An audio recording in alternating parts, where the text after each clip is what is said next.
முதல் முறையா உலக கோப்பைய தட்டி தூக்கி இருக்காங்க இந்திய மகளிர் அணி.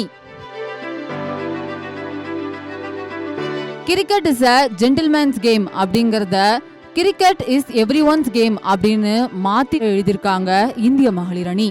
உலகக்கோப்பை இறுதி போட்டியில தென்னாப்பிரிக்காவை 52 ரன்கள்ல வீழ்த்தி இந்திய அணி உலகக்கோப்பையை ஜெயிச்சிருக்காங்க. உலகக்கோப்பை இறுதி போட்டியில தென்னாப்பிரிக்கா டாஸை வின் பண்ணி பவுலிங்க சூஸ் பண்ணாங்க.